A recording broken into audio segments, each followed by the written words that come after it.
Do you want to speak English in a more formal way? Are you studying for the IELTS or TOEFL exam? Or maybe you just want to have better conversations in English? Well, I have good news for you.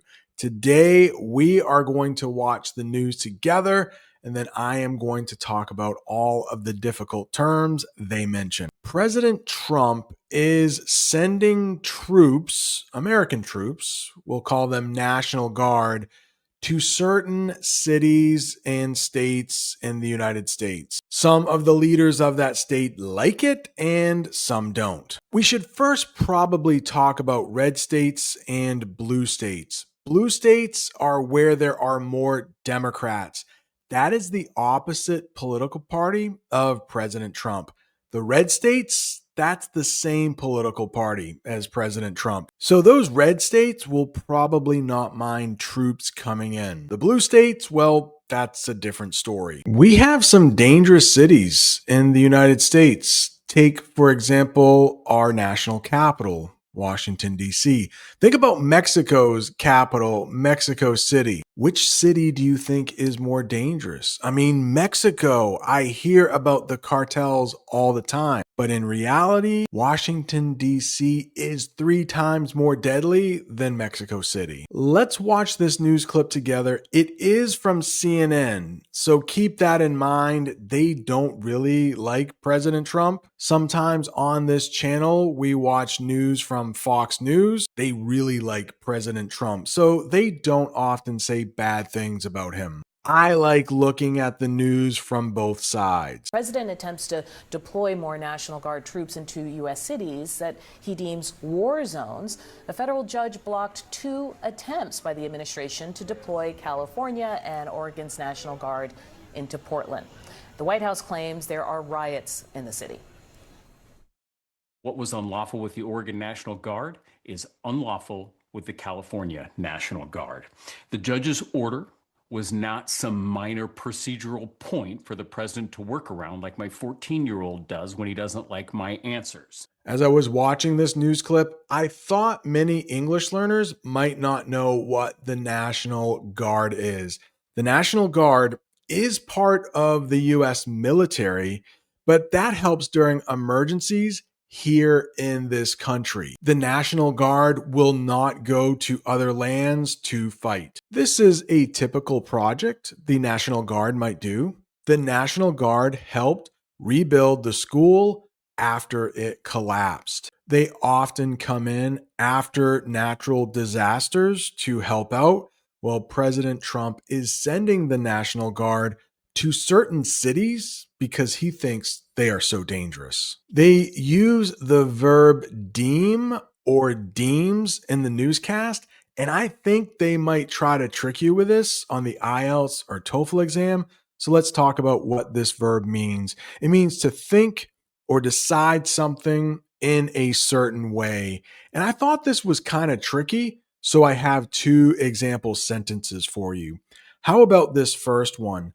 The teacher deems the test too difficult for the class. So maybe she gave this test and she noticed that her students were struggling. So maybe she stopped the test. She deemed it too difficult, told the students, hey, you don't have to take the test today. What good news. How about this? He deems himself lucky to have such supportive friends. Now, I did ask AI to make this image, and to be honest, his friends, or at least some of them, look a little young. I wonder what is going on there. Do you know the word riots in English? Riots are violent protests where people fight or damage property. So in the United States, U.S. citizens have the right to protest as long as they don't turn dangerous. That picture, it looks like those protests have turned into riots. That is something that is illegal in the United States. The police tried to stop the riots in the city center. In other words, it is unlawful to cause a riot. Unlawful. It simply means not allowed by law or illegal. In the United States, if you want to drive a vehicle, You must have a driver's license. It is unlawful to drive without a license. And of course, in English, we have one word that often has different meanings. They use the word minor in the newscast like this: minor, not very big or important. Take a look at this girl. She is doing her homework. I asked AI, pretend this girl is doing her homework in Ecuador. Does that look like Ecuador out the window? I hope so. She made a minor mistake on her homework. So, it's not that big.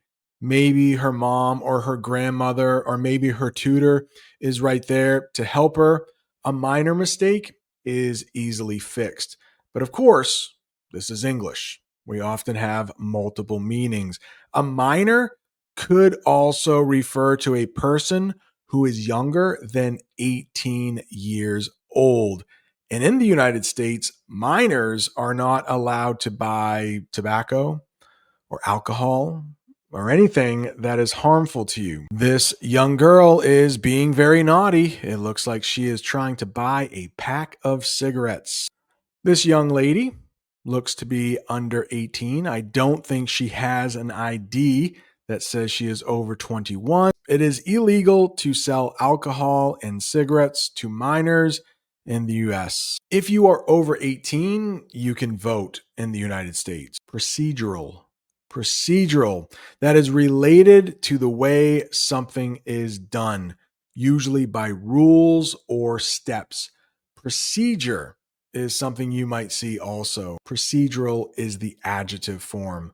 The officer followed all the procedural steps before making the arrest. Yeah, if a police officer wants to arrest someone, there are actual rules or steps the officer has to take in the United States.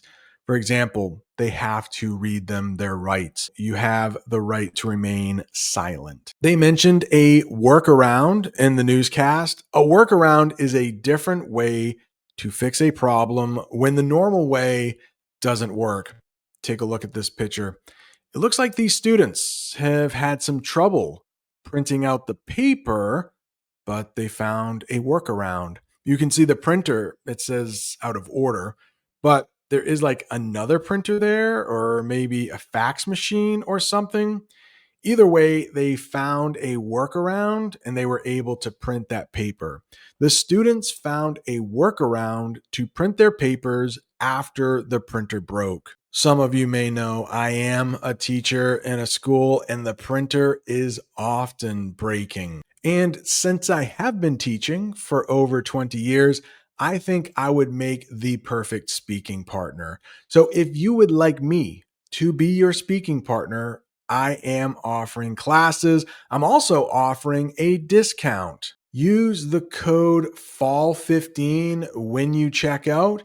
If you want more information, check out the comment section or the description box for more information. So, as that hearing was unfolding, the Trump administration activated a third state's National Guard. Texas Governor Greg Abbott issued a statement saying he, quote, fully authorized the president to call up 400 members of the Texas National Guard. The plan is to send them to Oregon and also to Chicago, where the situation is growing more tense by the hour. Federal agents threw tear gas at protesters over the weekend. One woman was shot by agents after allegedly ramming her car into an ICE vehicle. The Department of Homeland Security also released this edited video promoting its raid of a Southside apartment complex last week. The raid resulted in 37 arrests and separated 4 American children from their undocumented parents. If something is authorized, it is given official permission or approval. And it looks like only authorized personnel are allowed to enter this building. Here's a sentence: only authorized people can enter the building. I often hear English learners say they love English phrasal verbs. No, of course, I'm kidding. They give English learners lots of trouble. Here we have one: to call up. It means to officially ask people to serve, usually in the military. President Trump is calling up the National Guard. Here's a sentence. The government may call up more soldiers to Chicago, and they may not. According to CNN, there is a judge, like a federal judge. It's a pretty important part of our government. And this judge said to President Trump, you can't send troops to Chicago right now. That's why President Trump is trying to find a workaround in order to send those troops to Chicago. Things are getting pretty tense in Chicago. Another word for tense is nervous, worried, or unable to relax. Here is a sentence. Everyone felt tense when they heard the loud explosion. I'll make that picture a little bigger. Yep, those people look pretty tense. You can see in the background there is some sort of explosion. That is pronounced tear gas, not tear gas. And tear gas is a gas used by police to make people's eyes burn and water. Well, it's not just people, because in the picture we have what looks like police are using tear gas to try to get that bear out of that neighborhood. Police used tear gas to move the bear out of the populated neighborhood. We have a great verb here, ramming. Ramming, that means hitting something hard with force. I'm not sure if we have anyone watching from the country of Turkmenistan, but if you look, that picture, it looks like that person, that flight is from Turkmenistan. The passenger rammed his luggage into the overhead bin. Maybe my favorite picture of the lesson, the goat kept ramming the wooden fence with its horns. There is a lot of talk about ICE around the United States. ICE is an acronym, so let's get the official definition. U.S. Immigration, there's the I, and Customs Enforcement, ICE, ICE. That is a government agency that handles immigration and border laws. And you can see right there, it looks like probably the US border, and ICE agents are doing their job. ICE officers checked the documents of people entering the country. Next, we have promoting. That means trying to help or support something so it becomes more known or successful. Here we have a teacher. I think she might be in Sri Lanka. She is promoting a new program to help immigrants learn English. Guess what? That's exactly what I do at my school. We don't have any students from Sri Lanka, though. Afghanistan, yes. Angola, yes. Ecuador, yes. Democratic Republic of the Congo, yes. Next, we are going to talk about complex and complex. Yes, here they are pronounced differently. A complex, and that is how they used it in the newscast, that is a group of buildings that belong together. The apartment complex has a pool and a gym. I'm jealous. I would love a pool and a gym at my house. But complex, that's how we say it, complex, it means hard to understand, not simple. I hope this English lesson is not too complex for you. Let's get a sentence here. We have a couple young men working on a project. The math homework was too complex for me to finish on my own. So it looks like maybe a couple brothers here, and hopefully the older brother is helping the younger brother complete that math homework. Since we are watching CNN, they use the term undocumented immigrant. If we were watching Fox News, you might hear illegal alien. Undocumented means without legal papers to stay or work in a country. And this can be pretty nerve-wracking if you are in a country without permission. The man was undocumented and afraid of being deported. Illinois governor says the raid was designed to create panic. what kind of a country are we living in? And this raid at this building is emblematic of what ICE and CBP and the President of the United States, Kristi Noem and Greg Bovino, are trying to do. They want mayhem on the ground. They want to create the war zone so that they can send in even more troops. Now they're claiming they need 300 of Illinois' National Guard. Yes, we have a president. That person is the leader of the whole country. But we also have governors, and they are the leaders of our 50 states. Each state has a governor. Let's get the official term: the elected leader of a U.S. state. And in the newscast, they interviewed the governor of Illinois. That is a blue state. And the governor of Texas said, yeah, come on, bring in the National Guard. But remember, Texas is a red state. A raid is a sudden attack or visit by police or soldiers. Take a look at the picture. It looks like we have some police, and maybe they are planning a raid. The police planned a raid to catch the criminals. Panic. Sudden, strong fear that makes people act without thinking. You know, one time that I panic almost every morning, that is when I can't find my phone. She panicked when she couldn't find her phone. Yeah, my face looks a lot like that when I have lost my phone. I think this is the most difficult of all the terms we will discuss today, emblematic. And yeah, you will probably find that on the IELTS or TOEFL exam. They love to trick English learners. So let's talk about it. Emblematic means a symbol or example that represents something. So take a look at the picture. Yeah, I know it's only one broken window, but the broken window was emblematic of the town's problems. So yeah, it's just like one small thing, but it kind of represents how the whole town is doing, and that seems not very well. There could be a lot of mayhem in the town. I thought this one might be kind of difficult too, so I have two examples for you. But mayhem means great confusion, chaos, or violence. In the picture, it does look like mayhem or chaos. You could use either word, but it looks like mayhem is going on at this intersection.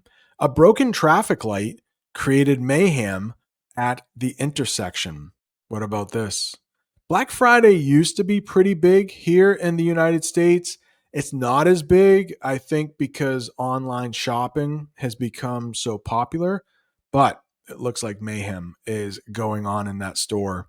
During the sale, the store turned into total mayhem. Congratulations, my friend. You made it to the end of another English lesson. Don't forget, if you would like to become my speaking partner, check out the comments. Fall 15% off your session with me. Right down there is an English lesson YouTube thinks you are going to like. Thanks so much for watching. See you next time.